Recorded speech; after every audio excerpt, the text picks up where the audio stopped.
2017년 당시 전 세계에서 원 147조 6천억 원을 넘는 순자산을 가진 사람은 단 한 명도 없었습니다. 오늘날 이 숫자는 17명입니다. 이 사람들이 갑자기 천재가 된 걸까요? 아니면 돈의 흐름이 바뀐 걸까요? 그 이유는 성공이나 기술이 아닙니다. 답은 여러분이 생각하는 것보다 훨씬 다릅니다. 2017년까지 지구상에서 순자산 147조 6천억 원을 넘는 개인은 단 한 명도 없었습니다. 11월 말까지 말이죠. 아마존 주가가 사상 최고치를 기록했습니다. 이 상승세는 제프 베조스를 역사상 최초로 12자리 숫자 부자 클럽에 진입시켰습니다. 기술적으로 그는 이 클럽의 초대 창립자는 아니었습니다. 빌 게이츠가 닷컴 버블 정점 붕괴 직전에 잠시 이 기준을 넘었기 때문입니다. 하지만 차이점은 이랬습니다. 그분은 지속되지 않았습니다. 베조스의 분은 지속되었습니다. 2019년 이혼조차 이 상황을 바꾸지 못했다. 아마존 주식의 약 4분의 1이 전 부인 맥켄지 스콧에게 양도되었음에도 불구하고 베조스는 원 147조 6천억 원 선 아래로 떨어지지 않았다. 블룸버그에 따르면 그의 재산은 마치 이 한계선에 매달려 있는 듯한 상태로 유지됐다. 이 수준에 도달하는데 18개월 이상 걸렸지만 그는 혼자가 아니었다.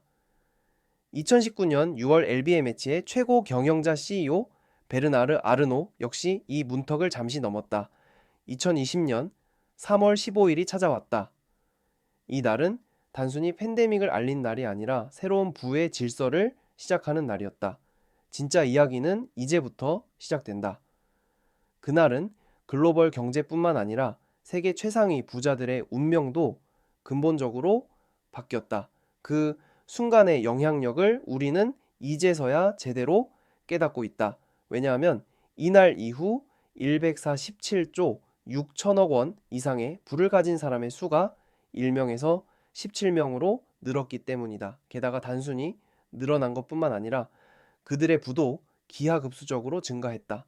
이건 우연일까? 아니면 계획된 결과일까? 댓글에 한마디로 적어보세요. 2020년 3월 앨런 머스크는 블룸버그 리스트에서 44조 2,800억 원이라는 소박한 재산으로 하위권에 머물렀다. 6년도 채 되지 않은 기간 동안 그의 재산은 14배 이상 증가했으며 인플레이션을 고려할 때 존 디 록펠러를 제치고 현대사상 가장 부유한 인물이 되었다. 이 비교가 당신에게도 이상하게 느껴진다면 영상을 좋아요로 표시해 주시면 감사하겠습니다. 머스크는 예외가 아니다. 초고액 순자산 보유자 대부분이 지난 6년간 더욱 부유해졌다. 이 순위를 깨는 유일한 인물은 46위에 있습니다.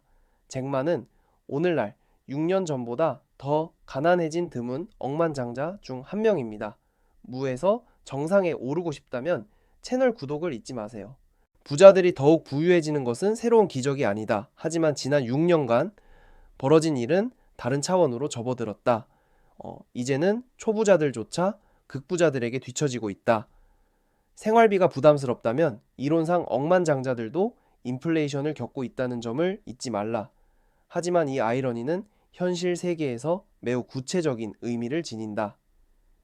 지난 3년간 럭셔리 전용 제트기 시장의 선두주자인 봄바르디어, 다쏘, 걸프스트림은 지금까지 생산한 가장 크고 비싼 모델들을 출시했다. 팔콘 10X, 글로벌 8000, G700. 공식 가격은 공개하지 않는다. 왜냐하면 물어본다면 아마도 감당할 수 없을 테니까. 업계 소식통에 따르면 이 항공기들은 118억부터 시작하며 장비에 따라 147억 6천만부터 시작합니다. 여기서 놀라운 점은 단순히 평범한 억만장자라도 재산의 10%를 할당해도 이 항공기 중 하나를 구입하기 어려울 것입니다. 왜냐하면 이 제트기들은 가치가 급속히 하락하며 연간 유지보수 및 운영 비용이 수백만 원에 달하기 때문입니다. 즉, 이 장난감들은 억만장자들에게조차 비합리적입니다. 그럼에도 불구하고 수요는 폭발적입니다. 인도 기간이 최대 2년까지 길어지고 있습니다. 2년이라는 인도 기간이 너무 길지 않나요? 제프 베조스는 여전히 이전 세대 골프스트림 650에어R 2대를 타고 다닌다. 한 대가 정비 중일 때 다른 한 대가 대기 상태를 유지하기 위해서다. 하지만 동시에 새로운 G700을 인도받은 운 좋은 몇 안 되는 사람 중 하나이기도 하다. 문제는 단지 비행기만이 아니다. 세계에서 가장 부유한 상위 200명은 이제 오직 자신들만이 접근할 수 있는 주택, 자동차, 경험, 심지어 정치적 영향력을 위한 별도의 시장을 창출했습니다. 이 시장의 가격은 일반적인 인플레이션을 훨씬 뛰어넘는 속도로 상승하고 있습니다. 2005년 부가치 베이론이 출시되었을 때 인플레이션을 고려한 가격은 약 2,114백만 원이었으며 세계에서 가장 비싼 양산형 자동차였습니다. 오늘날 부가치의 신형 모델들은 인플레이션을 감안하더라도 그 가격의 3배 이상이며 이제는 그다지 특별하지도 않습니다. 왜냐하면 이제 수십 개의 브랜드에서 7자리 가격표를 단 수백 대의 자동차가 존재하기 때문입니다. 그리고 이 시장은 20년 전에는 거의 존재하지 않았던 초부 유층을 대상으로 하고 있습니다. W4400 2800만 원짜리 페라리는 정말 비싼 걸까요? 아니면은 이제 합리적으로 여겨질까요? 오늘날 세계에서 5,904백만 원, W7380만 원짜리 부가티나 페라리는 W147억 6천만 원짜리 제트기 옆에서는 예산 친화적으로 보입니다. 흥미로운 점은 이 가격 자체가 아니라 이런 차들을 사기 위해 단순히 돈만 있는 게 충분하지 않다는 사실입니다. 초화 자동차 브랜드들은 가장 비싼 모델을 누구나에게 팔지 않습니다. 먼저 충성도를 증명해야 합니다. 즉, 해당 브랜드의 제품 라인업에 속한 다른 차량들에 수십억 원을 지출해야 한다는 뜻입니다. 그런 후에야 운이 좋다면 단 한 번뿐인 완전히 맞춤형이며 가격 역시 수십억 원에 달하는 자동차를 구매할 수 있는 특권이 주어집니다. 돈은 여기서 열쇠가 아니라 단지 입장권일 뿐입니다. 이런 입장권을 갖고 싶다면 구독을 잊지 마세요. 이유는 간단합니다. 부자들은 최근 정상적인 인플레이션 속도의 약 3에서 4배 속도로 부를 축적해 왔습니다. 세계에서 가장 빠르게 성장하는 소비자 시장은 이제 국가가 아니라 목록 상위 500명의 초부자 개인들입니다. 기업들도 이 수요의 가격 인상을 통해 대응했습니다.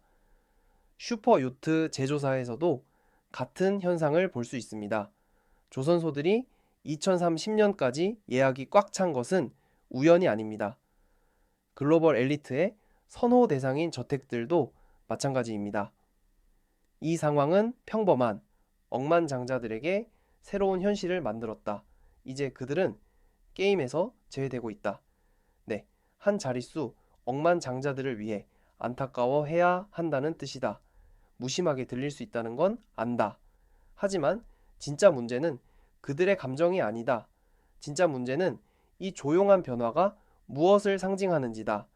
화폐 가치 하락은 가장 많은 돈을 가진 사람들이 이를 가장 심하게 체감하는 결과로 이어졌다. 그러나 이것이 전부는 아니다.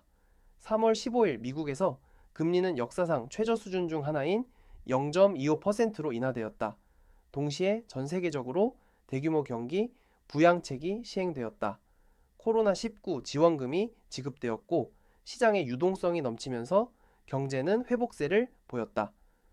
아이러니한 점은 평균 소득층과 저소득층이 지출을 줄인 반면 대기업과 부유층은 훨씬 더 많은 돈을 썼다는 것이다. 저금리 대출로 구입한 자동차, 위험한 투자, 온라인 쇼핑 등이 경제에 막대한 현금 유입을 가져왔다. 정부가 원했던 것도 바로 이것이었다. 지원은 이론상으로는 필요한 이들을 위한 것이었지만 실제로는 돈이 이미 부유한 이들에게 흘러 들어갔다. 임금보호대출 같은 프로그램은 소규모 사업체에 어느 정도 숨통을 트이워 주었지만 대기업에게는 마치 산소 탱크와 같았다. 이는 미국만의 현상이 아니었다. 대부분의 주요 경제국들이 유사한 부양책을 시행했으며 결과는 어디서나 거의 동일했다. 가장 부유한 1% 계층, 특히 가장 부유한 200명은 그들의 부의 대부분을 이러한 자산에 보유하고 있다. 따라서 시장에 유입되는 새로운 투자자 물결은 무엇보다도 그들의 부를 증대시켰다. 하지만 이 이야기는 여기서 끝나지 않는다. 오늘 금리 상승은 단순히 오르는데 그치지 않고 팬데믹 이전 수준을 넘어섰습니다. 그러나 예상과 달리 시장은 둔화되지 않았습니다. 오히려 이 목록에 오른 개인들, 뒤에 있는 기업들은 저금리가 정점을 찍었던 시기보다 더 높은 가치를 지니고 있습니다. 왜일까요? 주식 시장의 거의 모든 주식이 누구에게 속하는지 알고 계신가요? 주식 약 90%는 가장 부유한 7% 가구의 손에 있습니다. 더 놀라운 점은 이 비중을 가장 빠르게 늘린 집단이 이미 정점에 있던 0.1%라는 사실입니다. 즉 부자들은 이제 제트기, 하이퍼카, 모나코의 요트 계류장만을 놓고 경쟁하지 않습니다. 진정한 경쟁은 그들을 부자로 만든 자산 자체를 둘러싸고 벌어지고 있습니다. 세계 전쟁의 중심에는 인공지능이 있습니다. 인공지능의 잠재력은 오늘날 천문학적인 기업 가치 평가를 정당화하는 데 사용되고 있습니다. 하지만 이 잠재력의 실제 가치는 여전히 불확실합니다. 생산적 인공지능 분야에서 선두를 달리는 오픈AI는 가장 진보된 도구에 대한 접근을 위해 월 29만 5,200원의 구독 서비스를 시작했다. 대부분의 사람들에게는 상상도 못할 금액이며 지불할 수 없는 수준이다. 그럼에도 불구하고 회사는 에너지 소비와 칩 비용으로 인해 이 서비스에서 여전히 손실을 보고 있다. 그렇다면 왜 세계 최대 기업들은 이 분야에 투자하는 것을 포기하지 못하는 걸까요? 인공지능은 수익원이 아니라 비용 절감 도구이기 때문입니다. 누구도 이를 통해 직접 돈을 벌 필요는 없습니다. 단지 경쟁사보다 적은 인력을 고용하면 됩니다. 대형 기술 기업들은 이제 이를 공개적으로 말합니다. 곧 중간 수준의 엔지니어 업무를 수행할 수 있는 인공지능이 등장할 것입니다. 오늘날의 IT 부서는 내일의 디지털 인적 자원으로 변모할 것입니다. 그들은 사람을 관리하는 것이 아니라 인공지능 에이전트를 관리하게 될 것입니다.